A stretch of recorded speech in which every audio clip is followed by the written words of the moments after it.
Kawuono gima wadwa twakie en Mwanduwa Madwa Golowa Oko. E kaka waluongo session ni, wadwa ng'iyo ni en ang'o ma wan go kaka oganda manyalo golowa oko. Wabiro golowa oko e yor miyo wadongruok e ondam ma wadwaro. Mokwongo miluongo ni obvious en nam gi rech. Wan gi nam, wan gi rech ma continuous, ok kata rech mipidho, rech ma Nyasaye osepidho. But penjo mwapenjo ni to waonge cold storage. Waonge kaka kata rech pok nobedo imported from us. So penjo mwapenjo en ni mondo wa us rech gi e yo ma benefit wa. Ok yo nikech rech ing'eni en gima kitimo ki inawe gokinyi to godhiambo kok ilose to kethre. And nitie joma take advantage of the fact ni rech en perishable, okethre piyo. Taito bas dhi lose kama chielo. Nam osebet kodwa wateka nyaka ne nyuolo nam ni kanyo. Wasebedo gi jotelo mopogre. Ang'o momiyo pok wabedo, penjo mwapenjre en ang'o momiyo pok wa optimize rech ma wan go ni, in terms of even bedo gi cold storage, in terms of bedo gi how to process it, mondo wabe wa export rech ni. The question then we are asking is not just the storage system, because what we hear any rech bedo processed thicker. Why should rech from Lake Victoria go and get processing thicker? Leaders. The next question is, why would we have ilungo nango jo wang yuka ilungo nango? It's like those who are coming gin gibiro gi loche to gikao to gitero elsewhere. Kata loche gi wawach ni waonge gi storage system. Wano kwanyal gero kata a place in Kisumu mondo waom rechi wakel Kisumu mondo wa process in Kisumu. Wagol rechi water Homa Bay wa process in Homa Bay. Wagol rechi water because Homa Bay has the largest water surface of all the counties in Kenya, of all the counties in along Lake Victoria. Okdwa ket gino ni mondo bed gi storage Homa Bay. Mondo koro rech mokaw gite mondo ter Homa Bay through the lake, tie to the bedo processed kanyo. Rech wa igolo kati tero, I don't know, 500, 600 kilometers away, mondo bed processed. We also have puothe. Kanitie gima wan go to puothe madongo to waneno kaka mora mwa especially chien kocha ok wapur puothe duto. Koro jok mo osenyuolre mang'eny ema biro dwaro puothe wa. Nitie jomoko ma koro ema nyiewo puothe wa kendo ginyiewo to gipogre. And before you realize, chief koro margi. Next time you realize, village elder margi. Next time you realize, gin kata MP. The question is not, they should not, but the question is like, wan wawegi donge be wang'iye kaka wanyalo develop this same puothe ma wan go madongo mathoth gi samoro dhi ma kata ng'ama pur onge, samoro pure nikech ong'eny isepuro kamoro michamo to mondo ni dwa timo nade.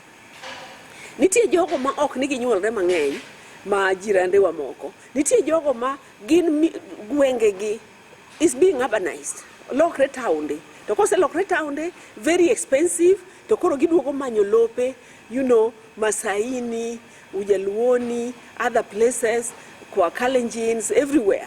So the question we are saying, while they are buying that, anybody can buy any land from anywhere in Kenya. But can we sit back, mondo wang'ere ni to ere kaka wa mak lope wagi, mondo wabe wagerrego kapok okawgi magi dhi mbele. Donc wanyalo loso grube mondo wanyiew go lope mwadwaro gi, mondo watimie something. Last podcast moro machien mokwongo mana chako go kanyiso go Kisihomi enago. Na miura nyisi kaka nitie ng'ama ne obiro to nyiewo low 10 acres at 350 per acre. Basa aito uso or divide into quarter, aito uso at 350 per quarter. And we were easily buying. You from us, they buy from us. I mean, they sell to us. Question was, only one individual manenigi that 3.5 million to sell to nyiewo lono mondo gerrego.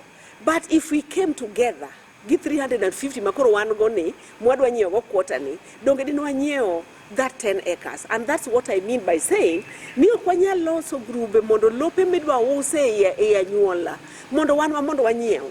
Nikech kwa nyiewe to odongnwa. To ko nyiewe modhi oko, to sawa, obro dhi oko, to koro jogo ikia koda gibiro miwa that kind of development that we are looking for, or the kind of respect that we are looking for, or the kind of partnership that we are looking for.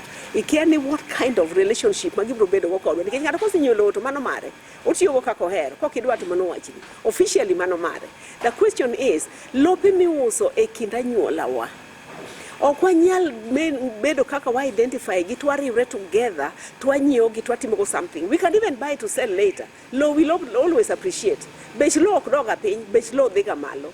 Dong wanyalo nyiewo sasa miwinjo ni low ni e gweng'u, e village u, e sub county u, e whatever. Dong wanyalo riwre kanyakla mondo wanyiew low no rather than weyo jok ma ok biro choko pesa to biro nyiewo go to pogre mondo wa kane akana to bang'e wause to wayudo go ohala or wa develop into something.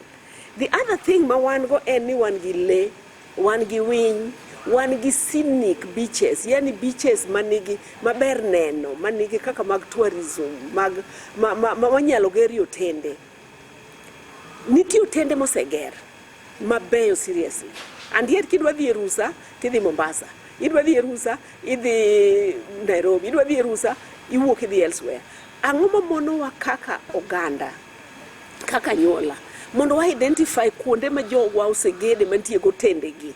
Motende moko samoro tamre kata rani nikech kata customers onge. To in tigero ng'ama chielo. In iting'o nyithindo idhigo Mombasa. Dhi Mombasa occasionally, but also kawi achiel idhiego Takawiri, you know? Kawi achiel idhiego Usenge. Ibro neno really good hotels along the beaches. The same beach midhi neno Mombasa cha. Ena ni nam cha duong' moloma. But you can also say, I want to intentionally attend Anyola Manitie Beach so that I get the beach experience, I take Nyithindo, but I leave that Anyola also grown in terms of financially. So we are saying we can be the tourists that we are waiting for. Ipogi ibuasi nijo Mombasa ibuasi ndija Takawiri, ibuasi ndija Remba, ibuasi ndija Mbita, ibuasi ndija Luanda Kutieno, ibuasi and a lot of katamna ao chema ni ginene. Puothe manitie etie aochegi, etie nembegi are not even fully developed. Parare Luangni, Kisumu ka. Kane waniegi a chain of hotels along the Luangni, kama yande Luangni nitie. Imagine the kind of tourism we would attract. But we would only attract tourism ka wabe wa yie ni mondo, wabe wa duo gie mondo, wa mi business the people that are actually investing back home. Otherwise, then they'll say, what is the point of investing to such rusa to work idi Nanyuki, such rusa idi Naivasha. Meetings madongo itingi itero elsewhere. Why don't we have those where we have meeting rooms, we have hotels, we have places that people can enjoy, places that Nyithindo enjoy. That doesn't have to be Lamu, doesn't have to be Mombasa. It can be Mombasa, but at least once in a while, you also remember back home. Paroga judala uso pari echien. What about our culture? What about our culture? Our culture is unique. And you know why our culture is unique? Just think of the cultural nights maybe you were in Nairobi. Luo cultural night. Igoyo thumbe, iyo mujo nyatiti. Nyatiti no samoro oma na ginene. Nyatiti no samoro oma na alego. Jaramogi Dance samoro Migori.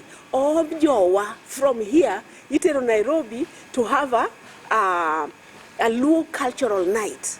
And this Luo cultural night is convened by somebody else, and this somebody else, we know very seriously. By the time you walk uro, selling million areyo, he said, million a deka, Jamora, now we nika a million a beach, Samoro Chopo. This million a beach, how much of it is coming back home? And pesa nimba uchokocha. Can we do the same? Mondowa enjoy our own cultures. When we were going to have a launch in September, we looked for genuine, authentic Ramogi dance. Being not a Mwayuda, except for Bomas of Kenya. Migori TTC has a very nice one, at least when they used to during drama festival. But we were told Okwanyal because that is a school environment and they're not allowed to participate in non-educational functions. We call Ramogi. Ramogi no go no pesa mo kinyal. But Ramogi dance, we went to not Ramogi, we went to Bomas. Bomas no go no pesa mo kinyal. But we have a lot of young people around here. Young people who are in drama in their schools. Young people who are interested in cultural things. Why don't we build them so that ka ingi function, let's say ni ingi liel, inga rus, ingi, nyombo, itimun, whatever it is, or just, call our young people to come and dance the true Ramogi dance. We don't have that. The other is tuke yande waheroga parare kaka jaluo no hero Gor Mahia gi gine luongo nango gi Luo Union chon ja diere jok machon kawan kamamo ng'eye. Football we like. Nairobi nitie young groups mantie gi really good football football groups or football clubs coming up. But what about gwenge wakoni? I know neither education system has been one where it is just exam, mean grade, competition, and so on. But with CBC coming up, and I support CBC, it's just that teething problems or extend for too long. But CBC will bring out those talents. Itimugi mihero, what you're passionate about. And so what that means, therefore, we can identify when you gi kind of leagues, small leagues like every county, which are kila sub-county, kila ward, all those team, to wards go compete, to hear the best one, to be compete at not national, at sub-county. And then the best sub-county, they compete at the county. And then when we meet every December, Samakoro wawacho progress, Kisihomi usemek. Then the two top teams are playing against each other, friendlies. And so we can build that. And make sure we can build it, by the way, to a point where it can even be international. Kwani wano kwanyal Ringo is not in the genes, Markeling gene. They do it well, but they do it because they practice. They have an opportunity. They have sports academies that is helping them and building them from young age. 10 years old, 8 years old, 15 years old. We also have education. Riek to riek, adiera man Nyasaye. Kendo wamiyo somo duong, which is good. Wangi expertise. The question is, are we optimally benefiting from this expertise? We are not saying ni daktari lazima a practice in Ugunja or in Katito. No, we are not saying ni lawyer nyaka practice ka. Get a job where it's best for you. But how can we as a community benefit from that expertise as a give back to the community that brought you into being and a community that you'll return to, when the time comes that you're retiring. So how can we leverage on technology, for example? Mondo, why you'd go Tache Manitie, Mombasa, Manitie, US, Manitie, wherever that are coming from our ends, to actually do telemedicine? Can we organize for camps that they can come and just offer free treatment? And so it is like we have education, it is benefiting us, but it can benefit us better. We can do better with Joamar experts outside there. The other thing, Mawan go and one pound egg. There's one that really surprised me when I went to Rusinga.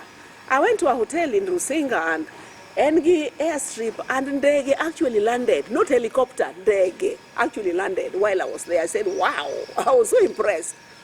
And so that means that one airstrips, one airport, one roads. And therefore transport system is not such a big issue as it used to be. And why don't we maximize or use the transport system kawa only the products to sell? We must have the products to sell to be able to say that we can optimize the use of airport Makisumuka, use of airstrips Manitie in most of our counties. And so we have those, and the road network is relatively good, by the way. Whatever reach we can use to bring our produce. Angni bring angoka tonga nini nono. Angni bring angoka produce are everywhere that from outside. One gi aoche. This one I was informed when I was sharing what Kisihomi gijo deputy county commissioners ma Migori. And they said, one gaoche moloya, a lot of other places, aoche ma permanent. And yet, you don't even see along aoche gi, kanitie, a lot me pedo. A lot wapod waomo, a lot Akisi, a lot Rift Valley, a lot Nakuru, a lot wherever. To really kingi along the Lake Victoria Basin, we can pedo our own a lot. We can because we have what it takes. The other thing, I was getting amused when I was sharing with the deputy county commissioners Mahoma Bay. And one of them, Mahoma Bay. One of them amused me by saying, ni nyaka no chak biro tiyo Nyanza. Well, a lot of people still call this region Nyanza. He's from northeastern. Nyaka no chak biro tiyo Nyanza, and also other places. Owacho ni gima surprise ni sasa ni KPLC inanusa tu mvua. Ikinusa kidogo stima imeenda. Kata koth poko cha kuchwe, stima osede.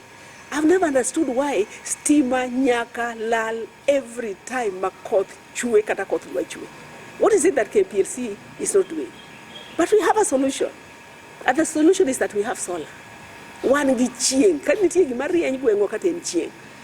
Can we, through Kisihomi dongruok dala kadala, agree as this village? Ni wadwa golo cha, wadwa loso chama mna mar keto solar ewi dala kadala. Solar mna mar liele ot, not mama high level. So we chokre together and jogo ma onge go wasoe ka. Ini onge gi ginene to in gi gwen, miwa gwen apar. Waus gwen go. Dongi onge pesa, in gango, miwa diel achiel, in gango. Well, also that kind of chama to also to make sure ni our target for the next 1 year or 2 years and electrification, and the electrification is solar electrification. I don't know whether that's the word, yeah. Mar solar, koro wacho ni wan gi mier adi e gweng ni, wan gi mier, let's say 123. Those 123, what do they door to door, what do I know what each person has, what do I bring it together, what do I make sure ni ot ka ot, dala ka dala, every house, nitiegi at least a bulb in each room. We can do that if we would come together, and we're going to talk about that at another time. The other thing, kendo mawango, one gi dhahabu, Muhuru Bay, that direction, one gi dhahabu Yonango in Siaya, one gi dhahabu in Ramula. Ramula has been on the news for a long time. Tosani golia baramach, there is no pattern, it's not controlled in a way that people are maximizing on what they have.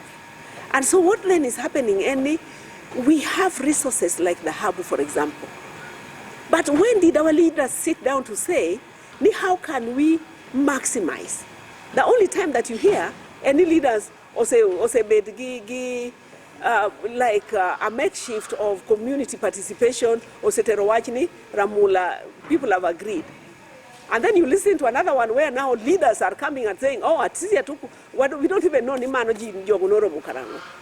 But what the point is, ni one get that resource, and you can imagine that resource, Emma Bolo, places like Namibia, Girioko. One get that resource in Migori, one get that resource in Siaya. And I'm sure Nikwa Nyo Malongo will get that resource in other places. And then you're hearing ni Maramula, Jo Madwaro Golo Gine, the prospectors. Dua Golo, to the community, Ibro me 1%, at Tamala Chiel. I mean, really? And so the question is, can our leaders come up for the sake of us rather than for the sake of the individual, them as individuals, and see what is it that we can do? How can we maximize so that you look for prospectors, yes, because they may have what we don't have, and they do. But then you work together so that it is mutually beneficial.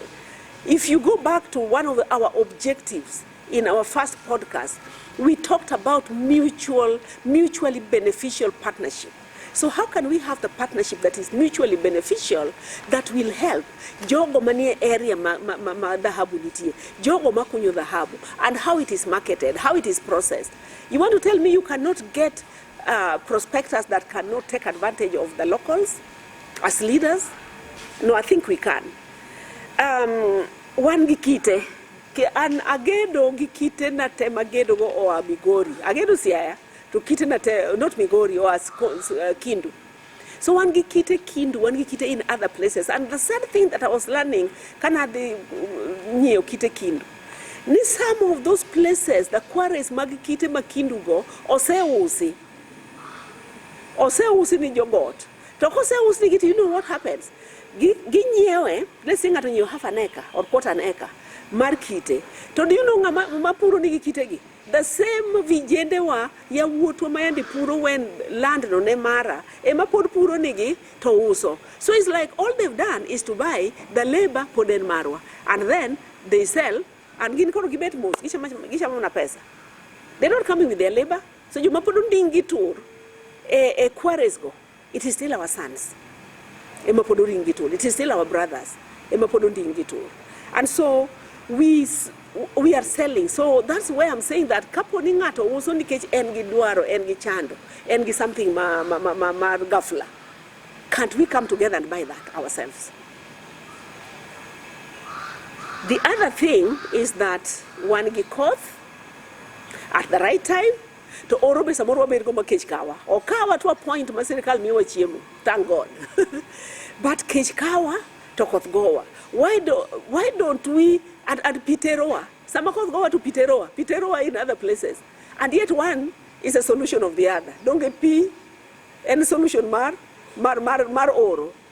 So can we come up? And that's why the thing that I talked about in another I think earlier in this podcast about young people coming up with innovative ideas on how to improve our development and move it faster. How can we get people to just help us sort out the flooding, for example, in Nyando, on the one hand, and then the Oro on the other hand, in the same place, and one is a solution of the other. One is an answer to the other. You know, that's the exact same thing that Israelites did. They went to a place, Ongoro to death. But that Ongoro-ness, they turned around by tapping on Koth and on pig. Money is around there.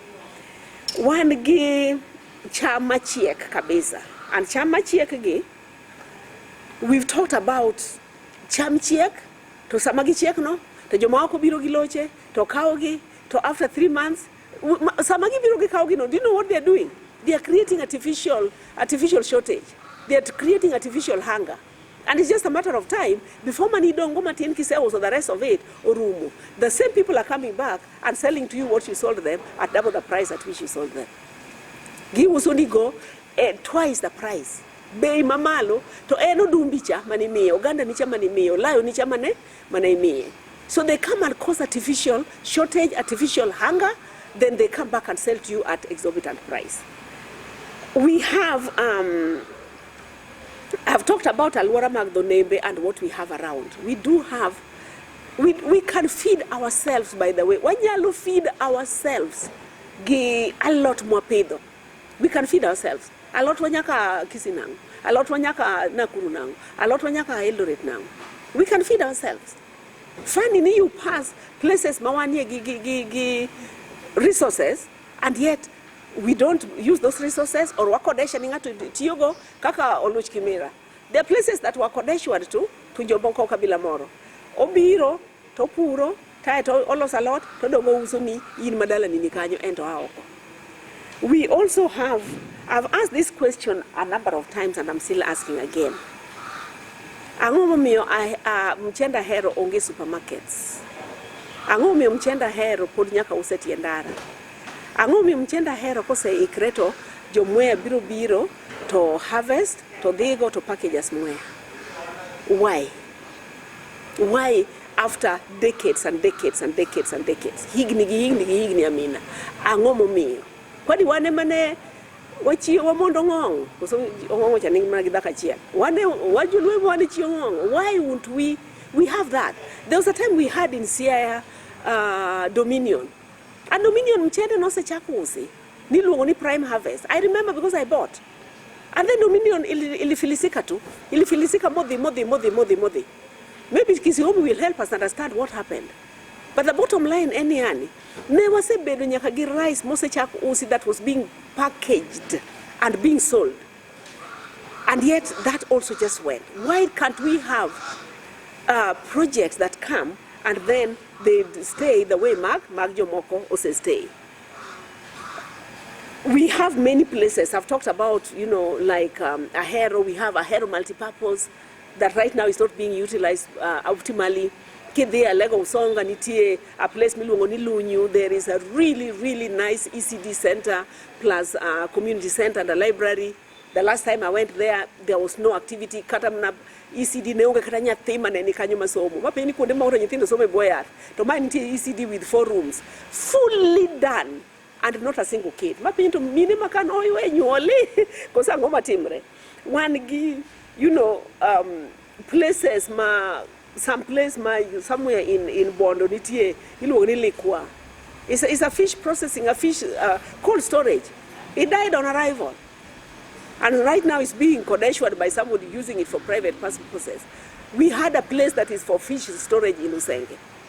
Suboptimally used or died down, or you rust, everything, mokel kanyo rust, and it goes away. What is it that we need to do and do differently? And maduong mogik, madwa nawachi, maduong mogik, maya mwisho, en chiro, kanitie the biggest resource mawango, kiwe land and water, en chiro. One gichiro, we have a market that is wide, a market that is keeping the other communities afloat. Ngiyare joma idho buses ma long distance. Ngiyare joma idho matatu ma long distance. How many of those buses belong to Jaluo? Kiwe Nyaugenya. Probably one or two more, but mostly Nyaugenya. Which other one Mamarwa? Onge? Tongano mamiyo jogo business. If you want to see that we are doing that, ngiyare 2007 when Jinogo Mujiokuothi. Mtoknigone wa in a stadium. Chalo ka bazaar, gibas bazaar. We are giving them business. Ngiyare jomage modake e ute moger. Tenants. Who are the tenants in many of our cities and towns? Ngiyare jogo manyiepe supermarket. There are supermarkets abakoro holiday moro dwa chakre. December, January or wherever. Ngiyare jomutingo. Watingo. Iluongo ni dhiro ginene. Dhiro trolley. We do that. And ngiyare ngano mo own those supermarkets. We don't. Ngiyare hardware. Sani niti kundi moko makidhieto lori marai ni biro kata bicha uchiel. Sometimes even a per day. Tinyeo to kinyeo duogo tinyeo to kinyeo duogo tinyeo every single time. Which means we are a robust market that does not benefit us. How can we get that market to benefit others, yes, but also benefit us? And benefit others that there's mutual, we have a mutual relationship that is beneficial both sides. Ngiyare pesa money bank, wakeno, wanigi pesa bank, waluoro loan, seriously. And those banks, we give them the money, it's a little more difficult. And those who take loans, me an age in a teenage, think twice, couple give me a loan. Jomaka loan wachoni imnyalo zungusha hii. But is that the same thing that is happening to the places where the owners of these loans come from? So we give the money, they get the profit, it benefits others. Look at corporate social responsibility. Me have asked multiple banks and they know in Kisumu. I say pejoginito. Corporate social responsibility. Enda kwa nega gwenge wakoni. Angomyo en wajibi upesa, ubiro sell no products, to kuse yuroginane to the invest elsewhere. Udi miyo moko machiel. One, why don't we get this corporate social responsibility also? We also have, I've talked about us being patrons of entertainment centers. I say what the Luo night, the Luo cultural night. Majidi to pesa jogo choko to dongo. Ngiyare jok ma organize Luo cultural nights. But the other one is also patrons magba entertainment, wundi disco. Who are the patrons? The majority of the patrons in one kichwa no hero raha, and it is true. But so we are only important, and I've told this to many people, nije Luo important to Kabinde Moko for two reasons only. One, inyipidukegi orimiyogi pesa one way or the other. And secondly, igoni gikura. That's the only time makoro waberi nyalo pakwa kaderpur. Ipaki, you are good. To beyond that, nobody values us as a community, and unless we value ourselves, mondo wabikanya chiel mondo wapuonjire wa riw lwedo mondo wadongre kendwa, nobody wants us to develop. Okay? And the other is that we have talked about this one in the first episode about ngiyare jomaloko hala igwengewa, about this market again. Hardwares, majority of N1. Supermarkets, tindo nyaka matindo, nyaka taunde matindo tindo, cities matindo tindo, marketplaces matindo tindo. You know how they take over. You know why they take over sometimes? Giketu bei mapin, and then landlord obro chuli for a whole year. Anti gini kabiro ni okiwe na wenya tena mondo abro chuli nusa gendo gikodwe. And obro chuli for a whole year. And of course as a landlord I would want something that would help me to invest. So the biggest challenge to Kisihomi is not even one wawegi. One wawegi nitie characters manyaka wa change. But Kisihomi one thing that we also will contend with, mondo wane the best way to do is to, how do we split mwandu mwamiyo jomoko mondo wabe wayudie wan wawegi, okay? Wan gi Madwa Golowa Oko and coming together and identifying resources ma wan go and tiyo gi our resources and riwo lwetwa kanyakla and nyiepo from ourselves, dake utewa, and wanting to invest. And so angomo miyo wantie kama wantie ni. And we have another podcast that is telling us angoma thirowa. And angoma thirowa that we must confront. Eka mondo wanyalo thegre. Jogine jo lebo wacho ni igolo gine ni igolo gik maricho kuom ng'ato. Wana gi practices and behaviors and attitudes manyaka wa confront ourselves to be able to grow. We want to grow. Onge kama se winjo mok gombi jaluo mondo bed kanyakla. Onge kama se winjo mok gombi, but the problem is like we don't take a step. Wa gombo gi dhowa. The first episode I talked about how Mkamba Moro said the Luos are the most threatened community with extinction. And he's right. When you look at his argument, he's right. And I urge you, that first episode, Mawacho Kaka Gima Karchakruok Mar Kisihomi, you'll hear that, and I think you will agree with me, as I agreed with him, that truly, in 50 years, the Luos may be extinct. Or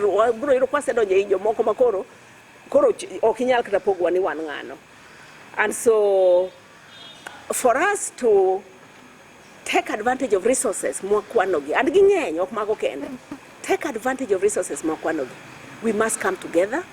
We must come together, not namdomo. We must come together and subscribe to Kisihomi. Ka in another organization or group that is already doing this, we don't say you stop. But we will say, for us to continue, we are not going to rely on pesngato. Ni mzungu mnomiwa pesa. And the proposal. A lot of people have told me, why don't you write proposals? I've written hundreds and hundreds of proposals. But this is a time when we want to hold our own development in our hands. And to hold our own development in our hands, we are asking that you join Kisihomi. And to join Kisihomi, you pay 50 shillings a month. 50 shillings a month as an individual, giminya loti mugonge. But 50 shillings a month as a collective, as a group, kwa biro kanyakla, we can do a lot.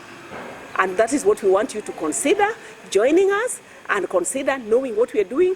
Go back to session 1, Ibronge what Kisihomi is about. Session 2, we talked about progress mwase mek and kamwadhiye. And session 3, wase wacho about who is this kawangu, who am I, and nga. Am I somebody that you can trust with your money, with your 50 shillings a month? Ma team gimana awacho no the team. It is you to decide. Check on that. Thank you. Let's join hands. Wadongre kendwa. Onge ngabro konyo wadongro.